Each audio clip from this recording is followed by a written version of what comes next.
Ces assemblées du FMI de la Banque mondiale se poursuivent donc. Comment Marrakech s'est préparé et quelles seront les retombées sur la ville et sur le pays? Élément de réponse avec Ilham Brada qui s'est entretenu avec la ministre du Tourisme, Fatem Zahra Amour.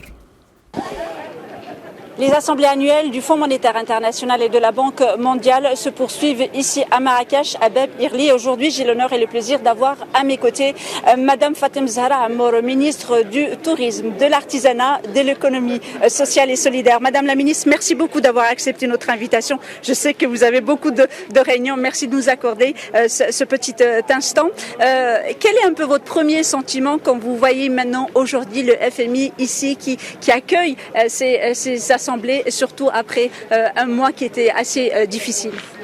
Mais écoutez, évidemment, je suis ravie de voir cet événement se produire à Marrakech.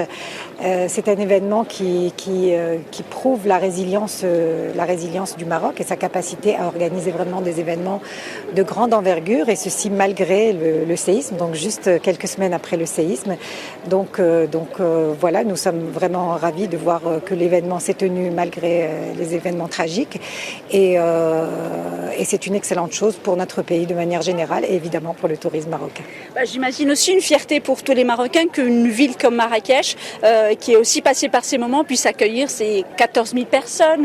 Ça démontre aussi de notre capacité hôtelière, notre capacité aussi à accueillir un plus grand nombre. Qu'est-ce que vous pouvez nous dire un peu sur comment cette ville de Marrakech s'est préparée à ces assemblées annuelles? Écoutez, le Maroc et la ville de Marrakech se préparent depuis plusieurs années, puisque évidemment nous avons besoin d'une capacité hôtelière. Alors Marrakech dispose de cette capacité hôtelière, mais il fallait réellement s'assurer qu'elle était au niveau. Donc nous avons travaillé avec les professionnels depuis plusieurs mois pour nous assurer vraiment que nos hôtes soient accueillis dans les meilleures conditions.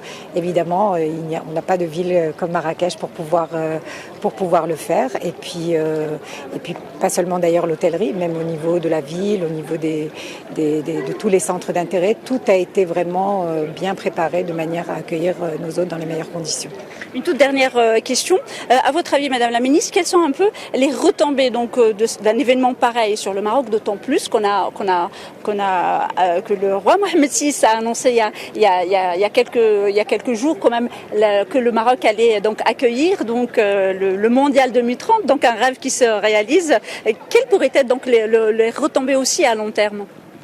Alors, ce qu'il faut retenir déjà, c'est qu'aujourd'hui, le Maroc vit un momentum qui est vraiment exceptionnel sous la vision éclairée de Sa Majesté le roi Mohamed VI, qui a vraiment guidé la croissance de notre pays dans tous les secteurs sur les 20 dernières années. Le tourisme en fait partie. Nous avons une vision à horizon 2030 qui est d'atteindre 26 millions de touristes. Nous travaillons pour atteindre cette vision, donc avec un stade intermédiaire de 17 millions de touristes à horizon 2026. Et évidemment, la Coupe du Monde vient nous aider à concrétiser cette feuille de route, parce que ça nous donne un réel cap que tout le monde va devoir se mobiliser pour atteindre cet objectif. On n'a pas droit à l'erreur, et donc on n'a pas le droit d'être en retard sur nos objectifs. Merci beaucoup, Madame Fatem Zahra Amour. Je rappelle que vous êtes la ministre du Tourisme, de l'Artisanat, de l'économie sociale et solidaire. Merci beaucoup de nous avoir accordé ce petit moment ici à Marrakech, puisque bien évidemment, nous sommes à Marrakech, à Bab Irli, qui accueille donc les assemblées annuelles du Fonds monétaire international et de la Banque mondiale qui se poursuivent jusqu'au dimanche 15 octobre.